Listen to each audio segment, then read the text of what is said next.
1945 maiko ambiri anali pa mavuto. America inawathandiza ndi ndalama kudzera ku Marshall Plan. Mwachitsanzo, mabuilding ambiri amene maona ku France anamangidwa ndi ndalama zochoka ku America. Sinali ngongole koma chithandizo. $2.2 billion. Germany 1.1 billion. Austria inamanga mphamvu za magetsi pogwiritsa ntchito Marshall Plan. Italy inapasidwa 1.2 billion. Netherlands 1 billion. Even Britain inapasidwa ndalama zochuluka kuchokera ku Marshall Plan. Ine chomwe ndikupanga panopa nchonena kuti poyambirira chipani chiti chitenge. Pitani kwina kwache mkapange chipani chanu.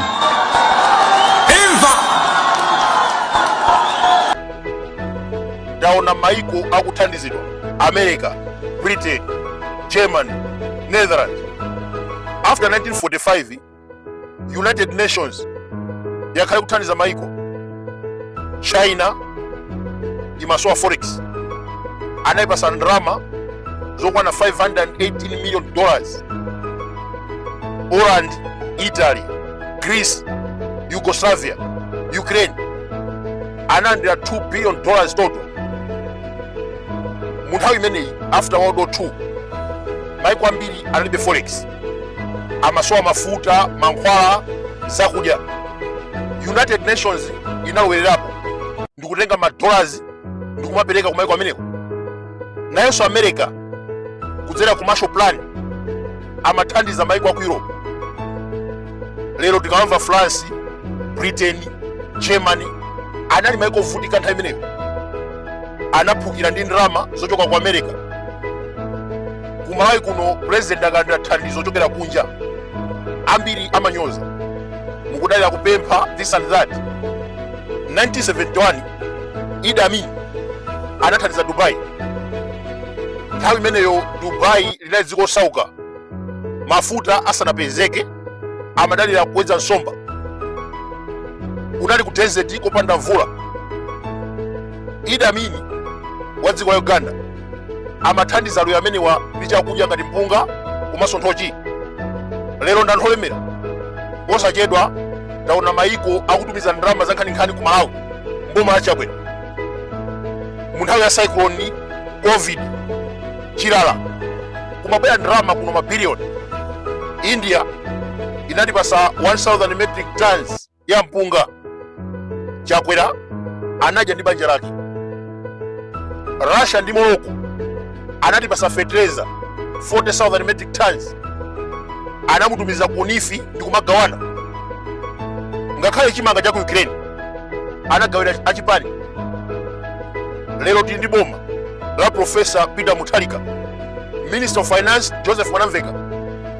Mwezi umodzi sunathe apeza ndalama zochuluka zothandizira Malawi kugulira fertilizer, kugulira mafuta galimoto, komanso kugulira chimanga. Ena aja Malawi Congress Party amatibera fertilizer.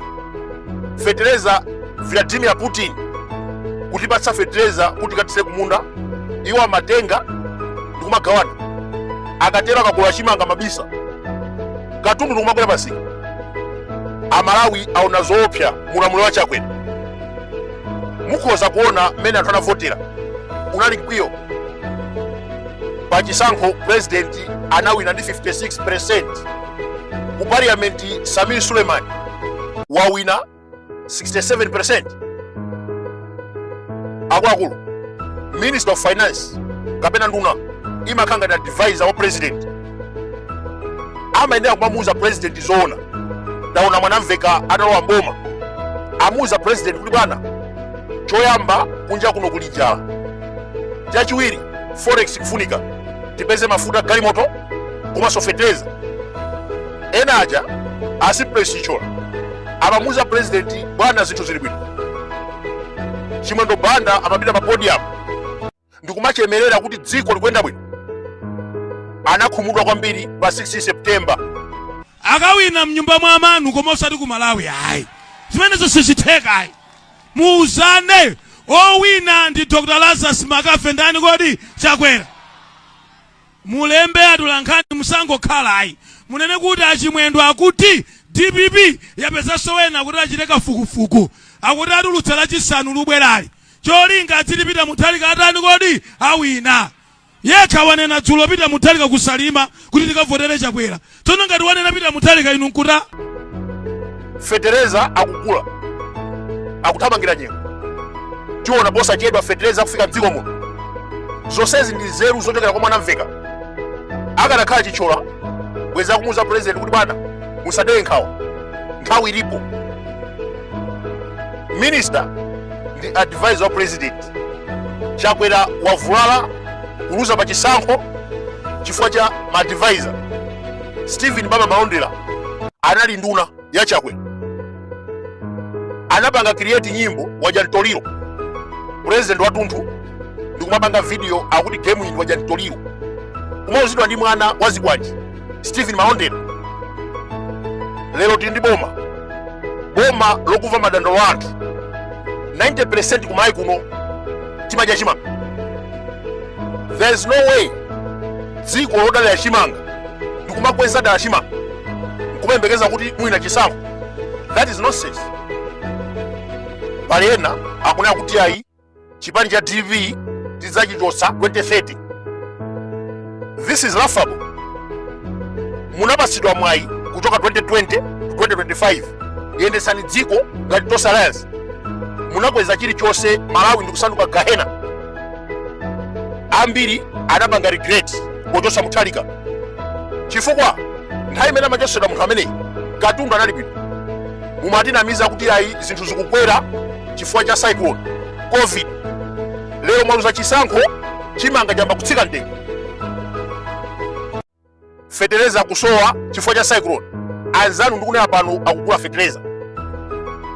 Inu munali busy kugula fetereza kubucha ku pharmacy. Chikambira ndifotokoze kuti zomuzachitika leroli parliament mu ndikanena kuti no pa Chingereza ngando this is a sad day for democracy. Komanso anthu ena apangazizona kuti anthu aziganiza kuti mwina politics is evil. Lucifer, for example, was disloyal to God. He thought he was more powerful than God. Look what happened to him. And I'm pointing out with us on earth here. I live upon on earth. Lucifer ipano. Therefore, anakita disobey Mungu. The ananta mangisa.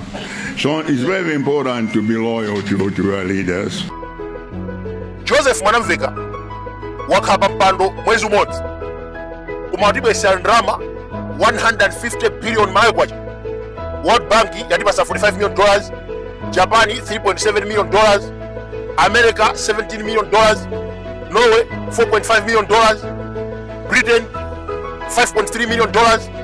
Watu wabo madonors potengera kuti budget inalira kunzibwa kwa mwini. Ndalama mina uzipeza kuti mwakonza kuti ndalama zimene zifunike kupatula zipita muzitenga kuti ndibona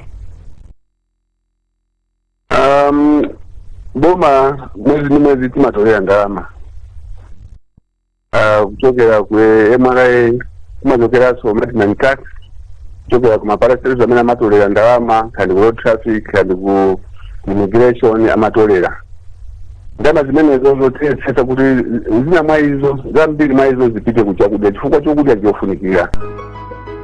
Ndalama zimene zisingongolera akupeka maulere kuti zithandize dziko lino. Ndakuwuzani kale kuti kuyambira kale maiko akakhala mavuto amathandizana. America 1775 to 1783 anavutika kwambiri. Dziko linali pa mavuto anathandizidwa ndi France. Britain 1945 anathibulidwa ndi Adolf Hitler anali pa mavuto anathandizidwa ndi anthu aku America kugwisa ntchito Marshall Plan. China amasowa forex kumavutika kuti agule mafuta mankhwala komanso chakudya anathandizidwa ndi United Nations anapasa ndalama za ku America $518 million. Ndiye inuwe musabwere pano kuti ayi boma angula kumene lamba kupempha chakweraso ta mapempha. amagawa ntukula pakhomo kwawo kukasiya ndalama za World Bank, ndalama za Ireland, azungu kutipatsa ife kuti tigawe dziko lonse la Malawi, iyeyo amagawa kukasiya. In addition, ndalama za madona Chakwera amagulira mahewu. Lero Profesa Mutharika pamodzi ndi Minister of Finance Joseph Mwanamveka agwirizana zogula chimanga za mahewu azisiya. So ndiwapempha Malawi anzanga amene mwezi chimanga kuti gulisani nthawi yake ndino kaya mmakonzekera kuti mugulisa kuboma tikangoyamba kugawa chimanga sitigulaso chimanga kuli bwino ngati mufuna kugulisa pano pagulisani ku NFRA. Pa Chingerezi pali mawu amene akuti history is the best teacher. Kuyambira 2000 dziko muno mnaija anthu amadya zikhawo za ntchire. That was the end of Bakiri Muluzi. 1990 to 1991 dziko muno mnaija. That was the end of Kamuzibanda. 2005 kunabwera Bingu anasisa fertilizer, anthu anakula chimanga pakhomo panasanduka mwana alirenji. Lero ngakhale mwana wang'ono mukamufunsa za Bingu amapereka ulemu. Munthawi yapita chimanga chinacho chipa anabwera Chakwera ndikukweza chimanga, kukweza fertilizer. Amalawi ndikumavutika nde amaimba nyimbo akuti Jantoliro ndikumayembekeza kuti Amalawi amuvotera. 16 September anaona zakuda. Munthu ameneyo anawatengera Malawi kumtoso. Sunga wine chisankho palibe president anawina chisankho ku Malawi kuno okweza chakudya. Ndiye kuchokera pa zimene adalengezazo zimachita kuonekeratu kuti amene munapikisana nawo His Excellency Professor Arthur Peter Mutharika wa Democratic Progressive Party anali atatsogola kotero kuti sangapezekenso. Taona mthawi Chakwera amakweza katundu ndikumatukula nyamatazi kwaje. Akuluakulu, let us learn from history. Taona anthu opsa mdziko muno pa dziko lapansi ku Africa. Jonas Savimbi sanali munthu wapo. Charles Taylor anapha anthu osiyanasiyana pogwisa ntchito anyamatazi kwaje. Kodi lero ali kuti chenjezo kwa chinyamata musamagwisidwe ntchito pa zinthu zopusa. Mphamvu zingachuluke motani zimatha basi. Achimwendo Banda amene amakutumani anali ndi mphamvu nthawi imeneyo.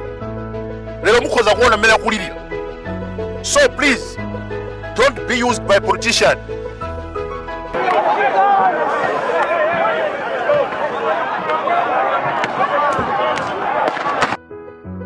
Malawi Congress inakutumani kuitani kulilongwe mukakhalape anthu anakupasani ma 50,000. Lero akumangani mukulira belo ndalama zochuluka mamiliyoni. Mabanja anu akuvutika. Ubausa wonse watha osamasewera ndi lamulo. Mphamvu zingachuluke motani sungasewere ndi boma. Chakwera amayendesa boma kudalira tribalism amene akuti ayi achewa. That was his slogan. Ngakhale nduna zake zimabwera pa podium ndikumanya kuti ayi kumwerako sanalembesa ambiri, kumpoto kuna tochepa, kuma ife achewa tilipo 14 million. Ndetaona zimene zachitika. Achewa omwewo avotera Profesa Mutharika. Mupange cheki mavoti akunkhotakota Kasungu, Salima, even part of Lilongwe ndidedza. Anthu ambiri kumchinji avotera Mutharika. President sangakweze katundu kukweza fertilizer ndikumadalira mtundu akuti tribalism. That is nonsense. Dziko la Malawi kuyambira kalekale timakhala limodzi. Alomwe, Angoni, Achewa, Atumbuka, Ayawo ndi mitundu ina timakhala limodzi.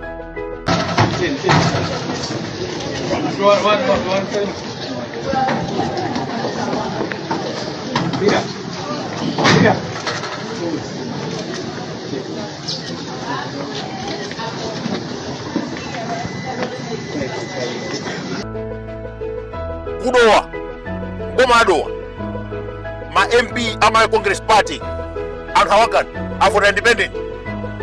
Dziko lonse la Malawi lasankha Professor Mutharika. Next time ndikupempheni mukamachita campaign musanene za mitundu. Ndaona anthu akumpoto ena motsogozedwa ndi Frank Mwenefumbo akulimbikitsa tsankho m'dziko muno. Northern Bloc. What is Northern Bloc? What is Northern Bloc? Zimenezi ndi zimene tikukana m'dziko muno. Komanso Northern Bloc imeneyi inayamba pa campaign.